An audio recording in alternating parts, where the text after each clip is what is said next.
What's the hardest thing you've had to forgive, or never could? Every Christmas, they smiled in that perfect, damn group photo like I never existed. This year, they took it one step further. They blocked me. Every single one of them. And when I say blocked, I don't mean someone forgot to tag me or missed me in the frame. I mean gone, erased, like I never belonged in the first place. And that's when I realized something. Not only did they never see me, they never wanted to. So, I made sure this time, they'd have no choice. I lit up Times Square with a billboard of my own. And across it, in bold white letters on a jet black background, just 5 words: Black sheep? Try self-made CEO. You think it was petty? Maybe.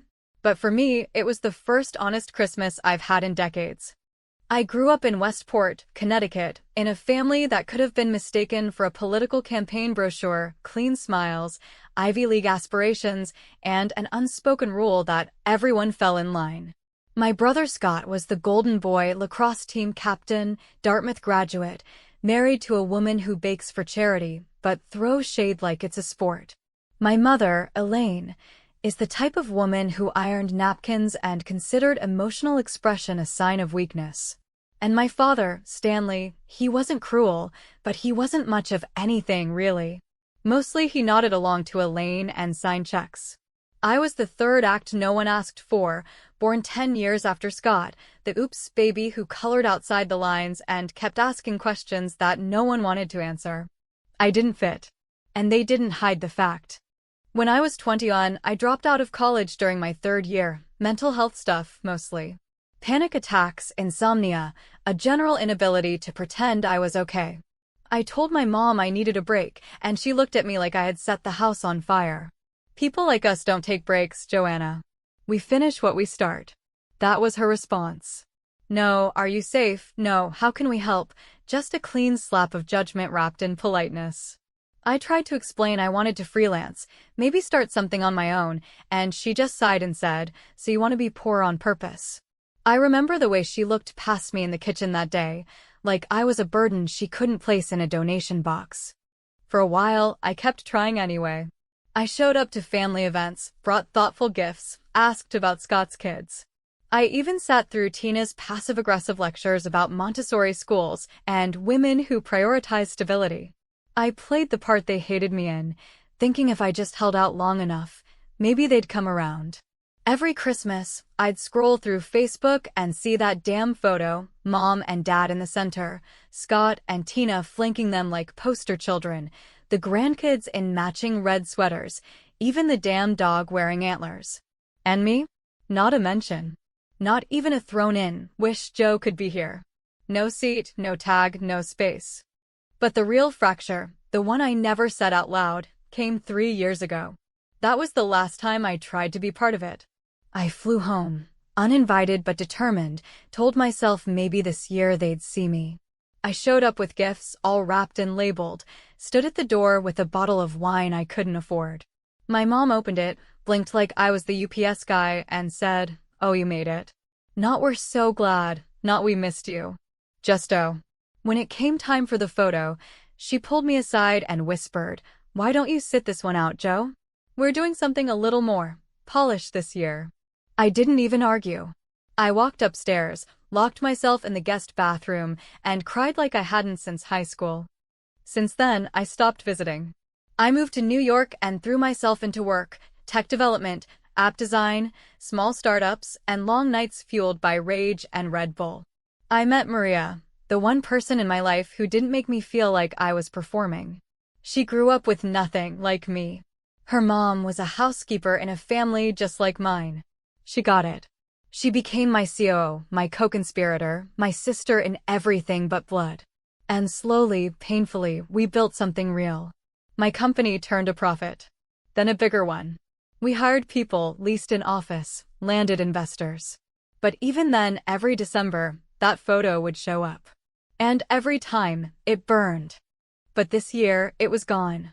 I kept refreshing, thinking maybe they posted late. Then I checked my mom's page. Error. Scott's? Error. Tina's Instagram? Nothing. I logged into an old account. Blocked. All of them. Together. Like a coordinated mission to finally cut me off. I stood there in my apartment, alone, holding my phone like it had slapped me. I didn't cry. I didn't scream. I just stared at the screen, numb. Then I put the phone down, walked into my kitchen, opened a bottle of cheap wine, and sat in silence. I thought about every year I showed up anyway. Every time I let them hurt me because family is family.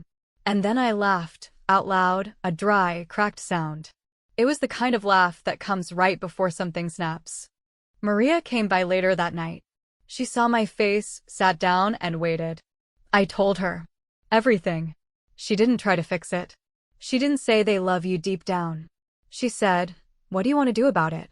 I stared at her, glass in hand, then said, "I want them to see me." She smirked. "Then make sure they can't miss you." I said it half joking, but the second I spoke the words, I meant them. I'm going to make my own damn Christmas photo. Bigger than theirs. Loud enough they can't ignore it. She raised an eyebrow. "You gonna rent a billboard in Times Square or something?" I didn't answer.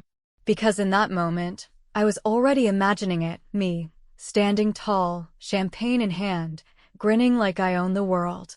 Caption bold and cruel and beautiful. And for the first time in years, I felt like I was back in control. This year, I wasn't going to be cut out. This year, I was going to be the headline. The morning after the realization hit me that I wasn't just forgotten or left out by accident, but deliberately and entirely erased from my family's Christmas, something shifted inside me that I couldn't quite explain. Like the slow turning of a lock I hadn't touched in years, one that had rusted in silence and self-blame. I sat alone in my apartment, still in my bathrobe from the night before, half a cup of cold coffee sitting forgotten on the table, while my phone lay face down as if I didn't already know what it would say if I looked again. Every single profile I checked, every account I had access to, showed the same thing: blocked, blacked out, shut down. There were no more Christmas updates, no more forced smiles in front of fireplaces, no kids in matching pajamas, no passive-aggressive captions like, "Everyone home, hearts full," just a wall of nothing, and in that silence, I felt something I hadn't felt in years: clarity.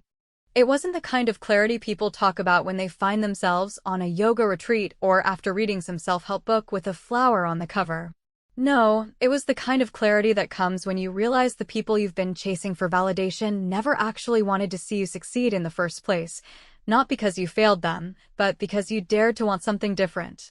And the truth was, I had known this for a long time. I had just been too afraid to believe it fully. Maria showed up later that afternoon, her usual knock, 3 short, 1 long, bringing me out of my daze.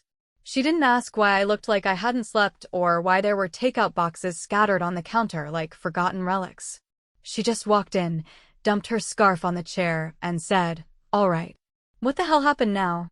I told her. I told her about the blocks, about the absence of the photo, about the gut punch of not even being considered worth excluding privately. They had made it clear. This was a family decision, a deliberate one, coordinated like everything else they did. The execution of exclusion, clean and untraceable. She didn't roll her eyes, didn't give me the usual friend voice people use when they're trying to be supportive, but don't really understand. She listened. Maria, unlike anyone else in my life, never told me to be the bigger person, never tried to shame me into silence with cliches about forgiveness and blood ties. Instead, she leaned back in the chair, crossed her arms, and said, "So, what are you gonna do, Joe? Just sit here in this apartment and let them decide your value?" Again? I wanted to say no. I wanted to scream, hell no, but the truth was, I had done exactly that for over 20 years. I had swallowed their backhanded comments, endured their polished cruelty, and dressed it all up as family loyalty. I had waited by the phone for invitations that never came, answered messages with more kindness than I ever received, and sent Christmas cards that were probably opened and discarded without a second glance. Every single year, I had pretended that silence wasn't an answer. And now, finally, they had spoken clearly. "Make your own photo," Maria said, a slight smirk playing on her face. "Hell, blow it up on a billboard. Light up Times Square with your face and a big old middle finger." She was joking, half joking anyway, but I wasn't laughing. Because the second the words left her mouth, I could see it. Not just as some cathartic fantasy, not just as revenge, but as a declaration, an end to the begging, the waiting, the endless trying to prove my worth to people who only ever saw me as a cautionary tale. I could do it, I said quietly, my voice sounding foreign to my own ears, like it belonged to a version of me I hadn't met yet. I could really do it. Maria blinked. Wait, seriously? I mean, why not? I stood up suddenly, the energy hitting me all at once, raw and unfiltered. I've got the money. I've got the team. I've got the damn right. They've spent years telling their version of the story, smiling in their perfect photos like I'm some embarrassing footnote. Maybe it's time they see the ending I wrote for myself. The thought stuck in my head all night. I couldn't sleep. I lay there staring at the ceiling, running through headlines, imagining the photo, the caption, the colors, the moment when they'd see it, maybe by accident, maybe sent by someone else. The idea wasn't just satisfying. It was clean. It was mine. By the next morning, I had already called in my creative director, arranged a photo shoot, and emailed a media agency that handled Billboard rentals in Manhattan. I didn't tell anyone outside my circle, not even my therapist, who would probably call it a manifestation of unresolved trauma, which, sure, maybe it was. But it was also the first thing in a long time that felt like a decision made for me, not against me. At the office, people sensed something was shifting.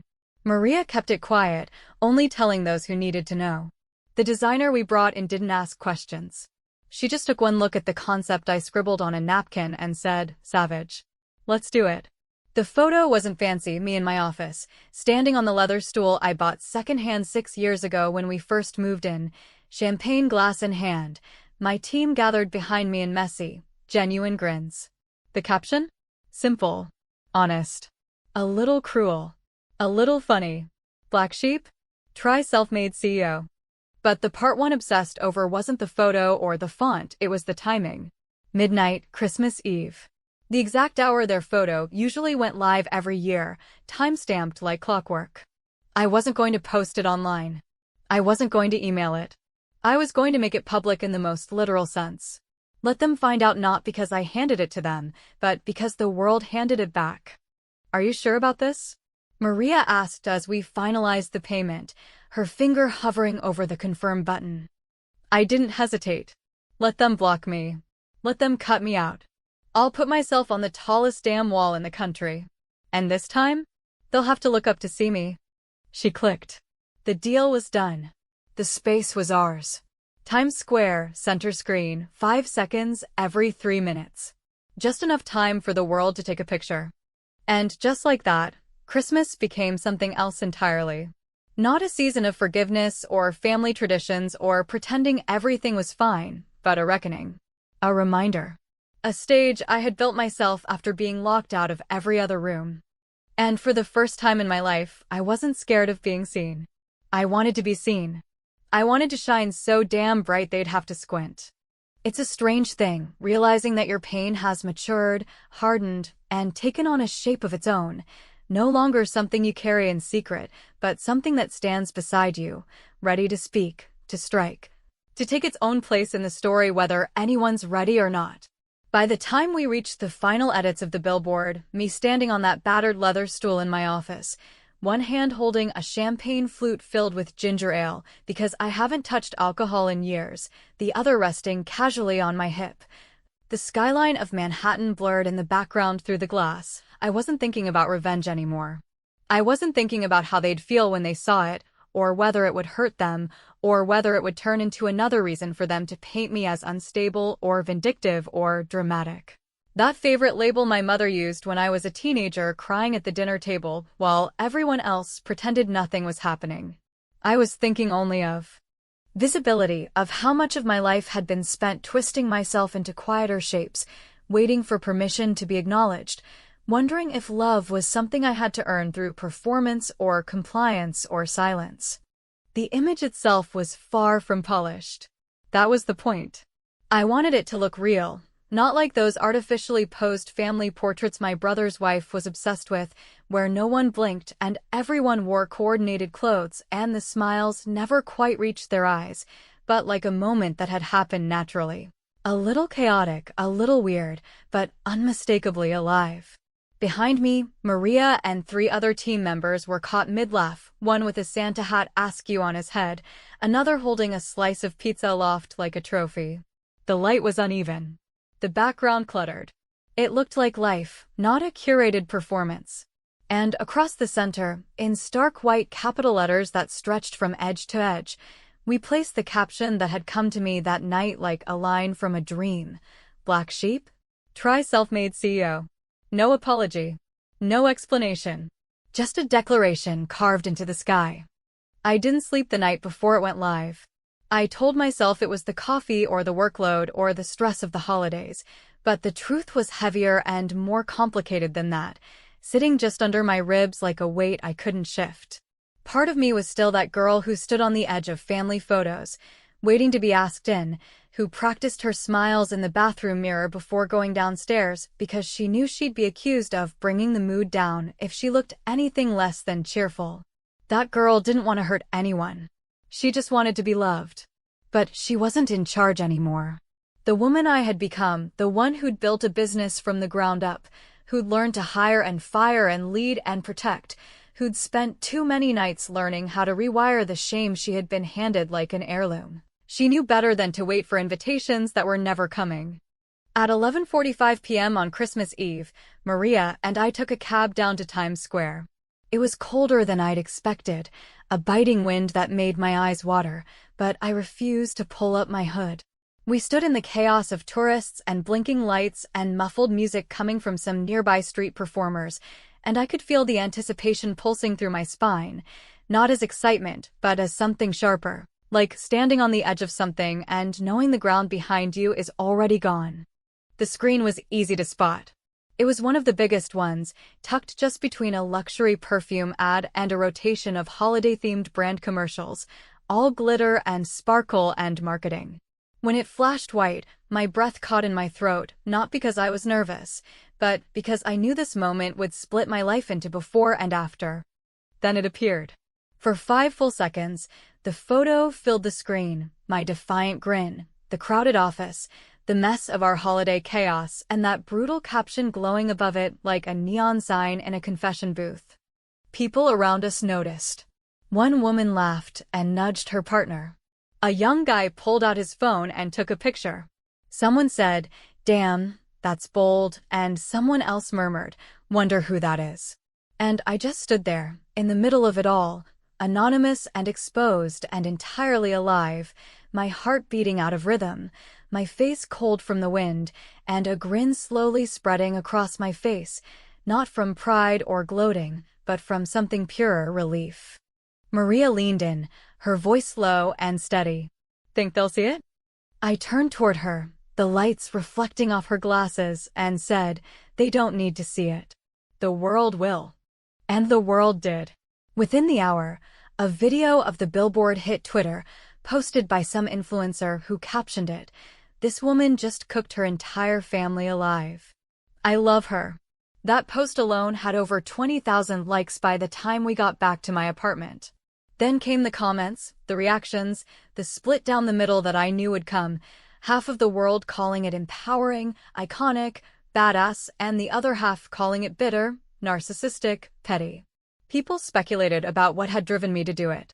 They wrote essays in comment sections, drawing conclusions, guessing at details, turning my life into a parable they could use to argue whatever point they wanted to make about family and power and forgiveness and pride. But what none of them knew, not the ones who cheered, not the ones who sneered, was that it wasn't about them. It wasn't even about my family anymore. It was about reclaiming a piece of myself I had been taught to treat like shame. It was about making something visible that had been hidden too long. It was about refusing to apologize for existing in the fullness of my story. By the next morning, reporters were reaching out. A few podcasts wanted to interview me. BuzzFeed ran an article titled, "Billboard CEO Takes a Shot at Her Family," and the internet is eating it up. Maria started fielding the media requests while I sat on my couch, barefoot, watching the world twist around the image of me I had chosen for them. And for the first time in decades, Christmas didn't feel like a punishment. It felt like power. Cold, clear, and mine. By the time the sun rose on Christmas morning and the city began to thaw from the cold sharpness of the previous night, my name, or at least my face, had circled its way around the internet more times than I could count. But instead of feeling triumphant or vindicated or even curious about what the public thought of me, I sat still on the floor of my living room, legs folded beneath me, staring at a muted television set that blinked through images of families around the country gathering around fireplaces, exchanging gifts, and embracing each other like the season required it, while I sat in the quiet aftermath of my own explosion, unsure of what I was supposed to feel next. Maria was already busy with logistics, emailing publicists, forwarding requests to my assistant, coordinating responses with the brand consultant we hired the year before in case of a PR emergency. But I had no interest in playing CEO that morning, because in that brief lull between the act and the reaction, something inside me was bracing for impact, as if my body already knew that silence was temporary, and that every action, no matter how justified, carried its own consequences. And it didn't take long. Just past 9 in the morning, when the coffee was still steeping and the apartment smelled like cinnamon and leftover Thai food, the first text arrived. Not from my mother, of course not from my mother, but from Scott, always the messenger when things got complicated, always the one sent in to handle me like I was some PR issue to be swept quietly under a rug. His message, short and loaded with the kind of performative outrage I had come to expect, read simply, "What the hell is wrong with you?" No context, no greeting, just accusation, like he had skipped past the years of silence and jumped straight to moral high ground, never once acknowledging the years of erasure that had come before. I didn't answer. I stared at the text for a long moment, let it sit in my chest like a stone, and then flipped my phone over without replying, because nothing I could say would land. People like Scott didn't argue to understand, they argued to win. And I was done playing a game that had always been rigged against me. An hour later, another message came in, this one from my mother, and though I had half expected her signature venom disguised as civility, the cold brevity of her words still caught me off guard. "Enough. You've embarrassed us." That was all she wrote. No mention of pain or confusion or even anger. Just that word, embarrassed, like my existence, and worse, my visibility, was a stain on the family fabric she had worked so hard to bleach clean. And yet, somewhere between those messages, in the shadow of all that silence and dismissal, came something I hadn't expected at all, a single line of text from my father, who, in most chapters of my life, had been a ghost drifting quietly beside my mother's sharp presence, too weak to protect, too silent to defend, and too indifferent to engage. His message was barely even a sentence, just 2 words, I saw it. No judgment. No scolding. No praise. Just presence. I stared at that message longer than I should have, not because I didn't understand it, but because I knew exactly what it meant. For him, that was monumental. It wasn't an apology.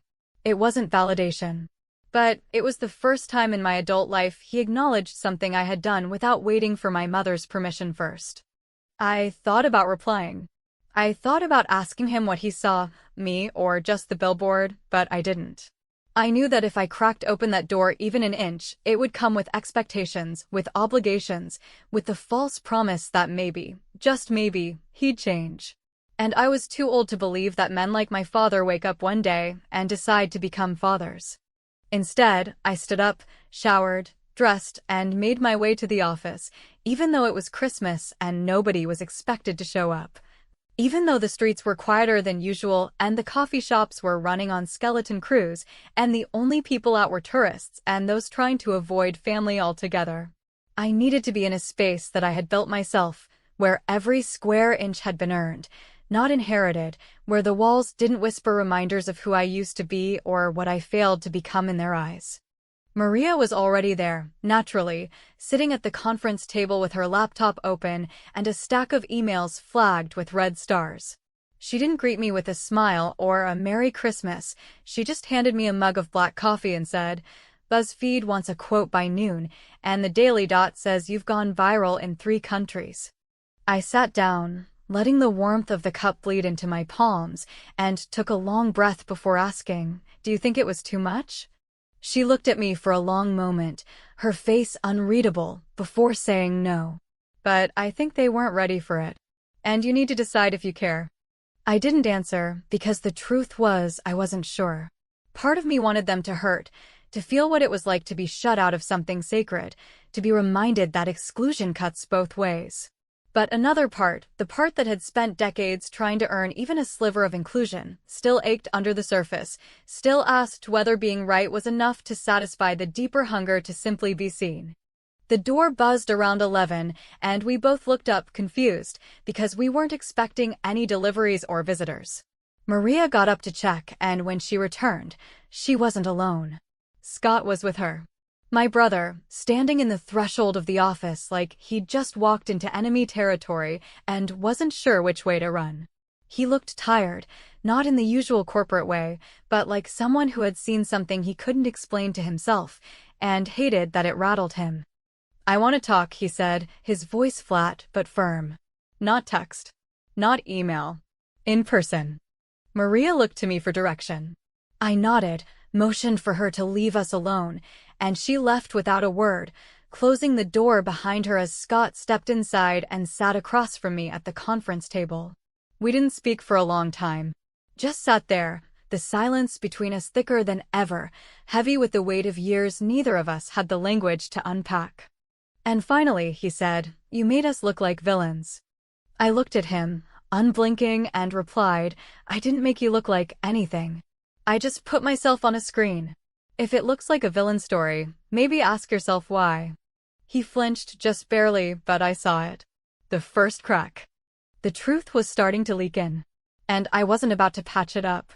There's a particular tension that settles into a room when two people, long estranged but forever tethered by the accident of blood, are forced to face each other not as family, not as siblings, not as remnants of some shared childhood, but as two adults who know too much, remember too much, and no longer have the comfort of pretending they don't.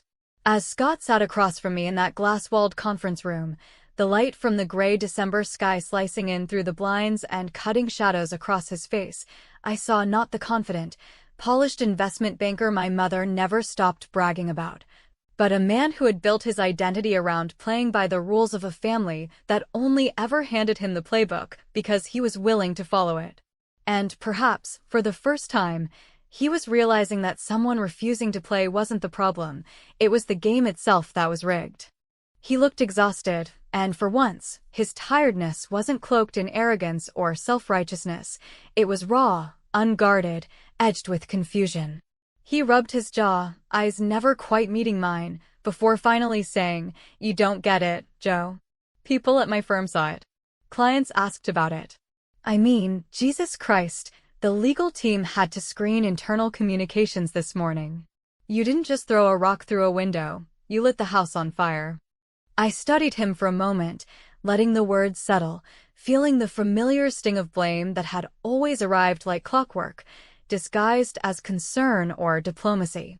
And when I spoke, I did so slowly, deliberately, not because I wanted to hurt him, but because I needed him to finally hear it, not just the words, but the life behind them. "What house, Scott? The one I was never allowed into? The one where I had to stand outside every Christmas while you all posed for the perfect family portrait and pretended I didn't exist? You want to talk about setting things on fire? How about the years you let me sit in silence while your wife mocked my career, while Mom questioned my sanity, while you kept telling me I was too much just because I wouldn't play along?" His jaw clenched, and for a moment, I thought he might actually get up and leave, but he didn't. Instead, he looked at me with something that almost resembled vulnerability and said, "It wasn't like that." I laughed, not a bitter, cruel laugh, but one born of disbelief, of the strange mix of clarity and fatigue that hits you when you realize the other person has lived a completely different version of the same story. "No, Scott. It was exactly like that. You just didn't feel it because you were never on the outside of it. You never had to beg to be taken seriously. You never had to sit through dinners where everyone looked at you like you were a ticking time bomb. You had a seat at the table, and I was the warning label." He didn't answer, and that silence, finally, felt like truth. It felt like the closest thing I would ever get to an admission. I leaned forward, my voice quieter now, more controlled. You're here because you're embarrassed. Because for the first time in your life, the illusion cracked and people saw what I've lived through. I didn't ruin anything. I just stopped hiding. For a moment, he said nothing. Then, almost too softly, he muttered, "Mom cried." And for the first time that day, something inside me snapped, not in rage, not in triumph, but in a deep, bone-heavy ache that reached into the parts of me I thought had already healed. I shook my head slowly, unable to keep the edge from my voice. She cried? Good. I've cried every damn year since I was 23, Scott. I cried in that cold guest bathroom when she told me to stay out of the Christmas photo because she wanted a cleaner version of the family. I cried when Tina sent me that voicemail telling me to skip Christmas because my energy was too much. I cried the day Dad told me he was proud of Gina's son getting into Yale, but never once said a word when I closed my first $1 million deal. So if she cried this year, that's fine. Maybe she finally felt a fraction of what she spent decades ignoring. He didn't respond. He just stared at the floor, his face slack with something that wasn't quite shame but wasn't far from it either. And for the first time in years, I didn't feel small in his presence. I didn't feel like the outcast, the misfit, the unstable sister who couldn't follow the rules. I felt solid, rooted, like I finally knew who I was, with or without their permission.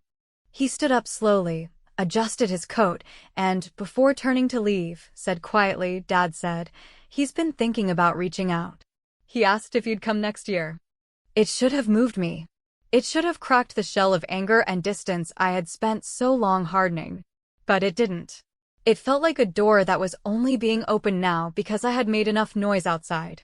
I looked at him, calm and steady, and replied, he's had 20 years. Scott nodded, and I saw something flicker behind his eyes, regret, maybe, or just the slow realization that I wasn't going to be who they needed me to be anymore. Then he left. No hug. No apology. Just the sound of the door clicking shut behind him, final and strange. Later that night, I walked alone through Times Square, the same space that had held my rebellion just days before, now blinking with a new set of advertisements, my image already rotated out in favor of perfume campaigns and Broadway previews. The world had moved on, as it always does, but I wasn't looking for permanence. I had made my point. Not for them. For me. My phone buzzed in my coat pocket. I pulled it out slowly, already suspecting what I'd see. It was an email, the subject line simple, from Dad. I hesitated before opening it, standing there beneath the cold blue lights of the city, the hum of traffic surrounding me like static. The message was brief. Would you come next year? I read it twice. 3 times. Then I stared at it for a long while, unsure of what to feel.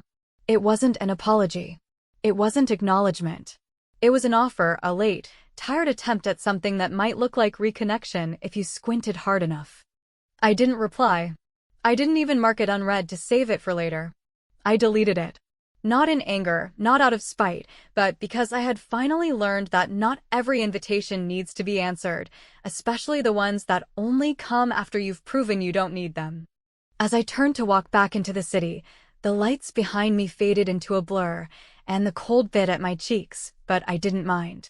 I had built something real, out of rejection, out of silence, out of the kind of pain that either buries you or becomes the foundation for something stronger. Sometimes, the only way to be seen is to light up the sky. Just don't expect everyone to clap. Some people are too busy shielding their eyes.